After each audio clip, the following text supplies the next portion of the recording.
ప్రతి సంసారంలోనూ మా కథలే వినిపించాలి.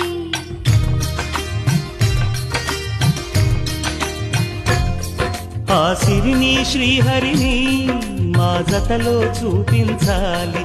శ్రీకాంతుల కొలువంటే మా కాపురం అనిపించాలి. మా ముంగిలిలోన పున్నమి పూల వెన్నెల విరియాలి. మా చక్కని జంట చుక్కల తోట పరిపాలించాలి. కలలో ఇలలో ఏ కన్నెకి ఇలాంటి పతి రాడనిపించే వరుణ్ణే వరముగా ఇవ్వండి. కని విని ఎరుగని వేడుకతో వివాహం జరిపించాలి.